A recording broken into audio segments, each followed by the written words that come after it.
espíritu, Señor. Tú me conoces, soy hechura de tus manos, tú el alfarero, yo soy tu barro. Tú me conoces, soy hechura de tus manos, tú el alfarero, yo soy tu barro. Espíritu Santo de Dios, ven. Espíritu Santo de Dios, ven. Espíritu Santo de Dios, ven a mi corazón. Espíritu Santo de Dios, ven. Espíritu Santo de Dios, ven. Espíritu Santo de Dios, ven a mi corazón. Envíame tu luz, envíame tu amor, envíame tu espíritu, Señor. Envíame tu luz, envíame tu amor, envíame tu espíritu, Señor. Tú me conoces, soy hechura de tus manos, tú el alfarero, yo soy tu barro. Tú me conoces, soy hechura de tus manos, tú el alfarero, yo soy tu barro. Espíritu Santo de Dios, ven. Espíritu Santo de Dios, ven. Espíritu Santo de Dios, ven a mi corazón. Espíritu Santo de Dios, ven. Espíritu Santo de Dios, ven. Espíritu Santo de Dios, ven a mi corazón.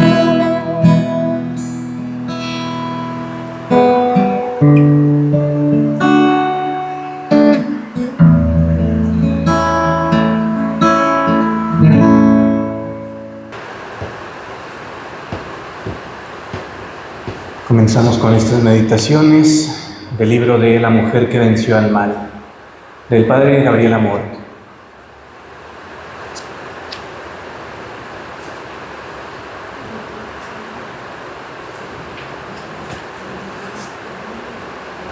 Juan Pablo II, en su carta apostólica Tercio Milenio Adveniente, encomendaba al Espíritu Santo el cometido de conducir a las almas a entrar con las justas disposiciones en el nuevo milenio.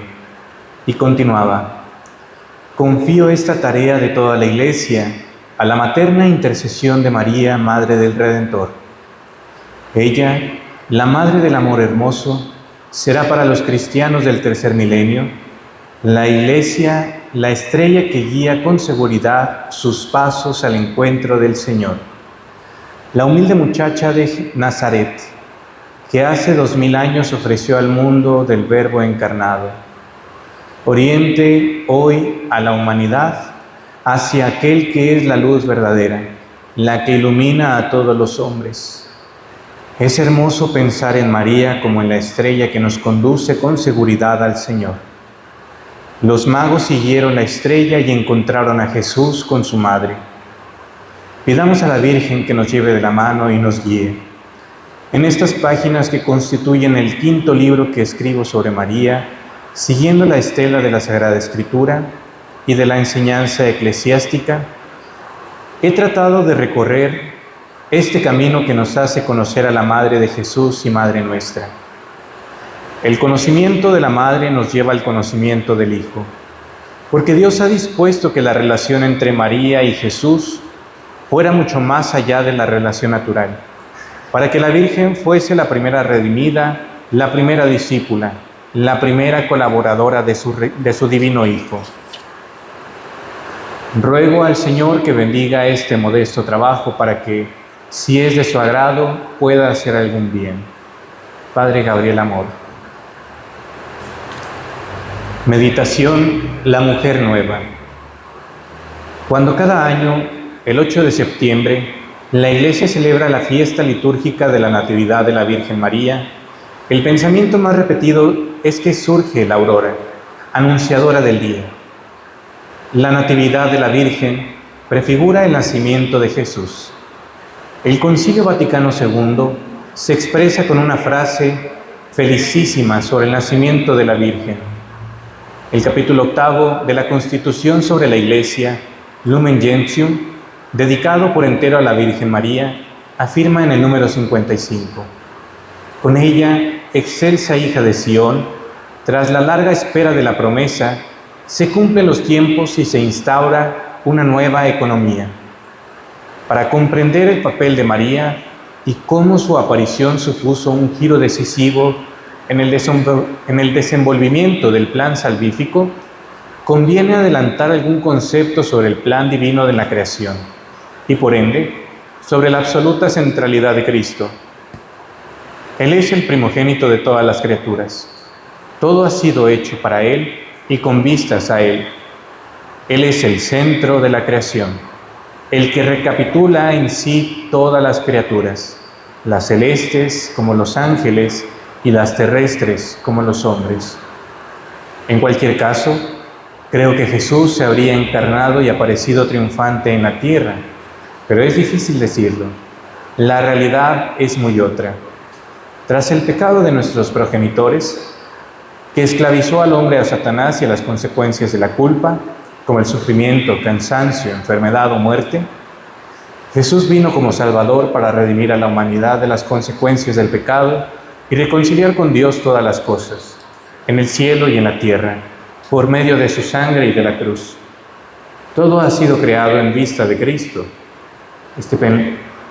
De este planteamiento cristocéntrico depende el rol de toda criatura, de cada uno de nosotros, ya presente en el pensamiento divino desde toda la eternidad. Si la criatura primogénita es el Verbo encarnado, no se podía no asociar a ella, antes que cualquier otra criatura, en el pensamiento divino, a aquella en la que se llegaría a efectuar tal encarnación. De aquí, la relación única entre María y la Santísima Trinidad, como se manifiesta claramente en la página de la Encarnación. La centralidad de Cristo y su venida como Salvador. Así, toda la historia humana está orientada al nacimiento de Jesús, que es conocido como plenitud de los tiempos. Los signos precedentes son tiempos de espera. Los signos siguientes son los últimos tiempos. Con el nacimiento de María, la historia humana sufre un gran vuelco. Cesa el periodo de espera y se inicia el periodo de la realización.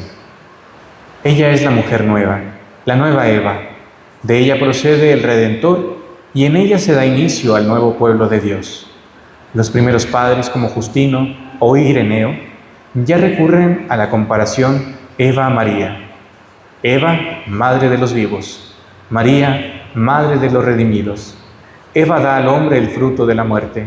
María da a Cristo, fruto de la vida, a la humanidad. En este punto nos gustaría conocer muchos particulares respecto a María, pero carecemos de datos. Los evangelios no son libros histórico-bibliográficos, sino histórico-salvíficos. Son la predicación de la buena nueva. En ellos no hay lugar para lo que solo tendría un interés humano, pero ningún valor para la salvación.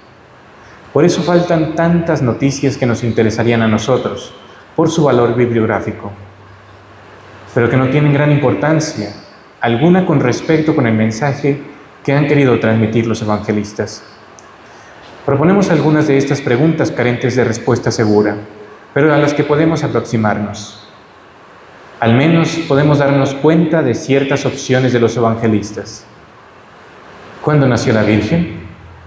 Respecto al día, antiguamente se barajaban varias fechas, sugeridas siempre por motivos de culto y no por motivos históricos. Después, se impuso la fecha del 8 de septiembre, aunque infundada históricamente, y de ella se ha hecho depender la fiesta de la Concepción de María, 9 meses antes, fiesta de la Inmaculada Concepción. En cuanto al año, solo podemos partir de la fecha de nacimiento de Jesús, también ella incierta pero razonablemente calculable, teniendo en cuenta que las chicas se casaban a la edad de 12 o 14 años.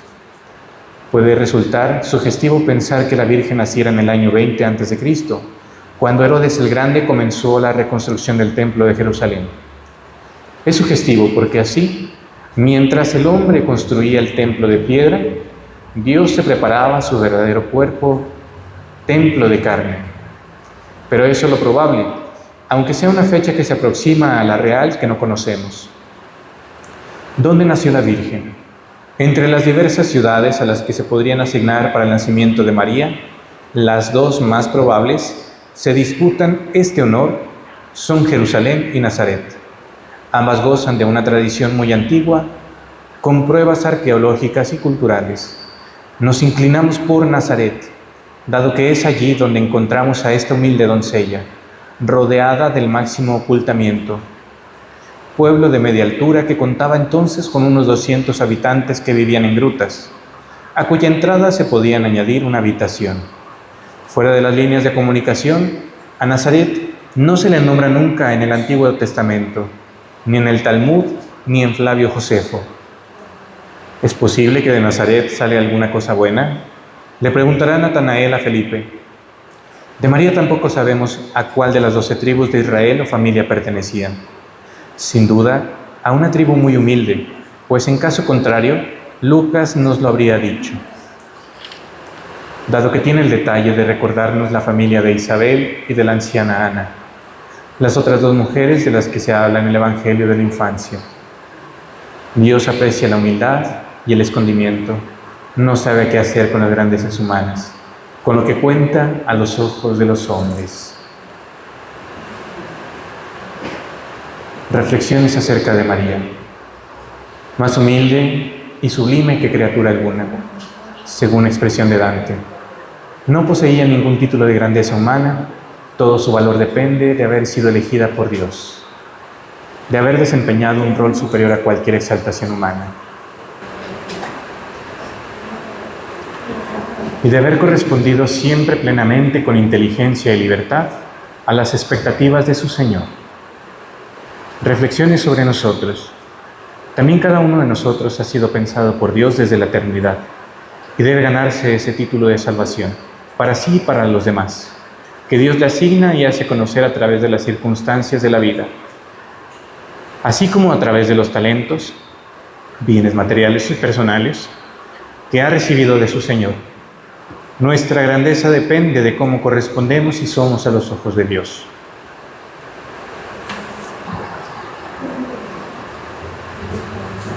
María Santísima, Dios nos ha pensado a cada uno de nosotros desde toda la eternidad y nos ha asignado una tarea que nos ha hecho nacer en el momento y lugar justos, dándonos las dotes necesarias para el desarrollo de nuestro rol. Lo mismo hizo con María. Como además quería confiarle una tarea extraordinaria, la preparó a conciencia. Podemos resumir tal preparación con 3 palabras, que serán objeto de nuestras reflexiones en este capítulo y en los 2 siguientes: Inmaculada, Virgen, Esposa de José. El primer don, el gran regalo que Dios hizo a María en el instante de su concepción, fue el hacerla Inmaculada, aplicándole anticipadamente los méritos de la redención de Cristo. Tenía que ser madre de aquel que venía para destruir las obras de Satanás, o sea, el pecado con todas sus consecuencias. Así, María, concebida, inmaculada, muestra su semejanza con nosotros, porque ella necesitó ser redimida por el sacrificio de la cruz. Por otra parte, su condición de inmaculada la predispone para la altísima misión que se le confiará más tarde. Uno de los títulos marianos más antiguos, muy apreciado por los ortodoxos, es el de Santísima. Expresa perfectamente los dos aspectos que pretende representar, invocando a María Inmaculada. Un primer aspecto es de puro privilegio, la exención del pecado original en vista de la maternidad divina. Aquí debemos contemplar solo las maravillas realizadas por el Señor, pero hay más. Hay un segundo aspecto por el que se afirma que María no cometió la menor culpa actual. Aun siendo una criatura inteligente y libre, contrariamente a lo que podría parecer, en esto palpamos la condición imitable de María, que tanto puede influir en la formación cristiana. Vemos en María la belleza de la naturaleza humana. Impregnada por la gracia.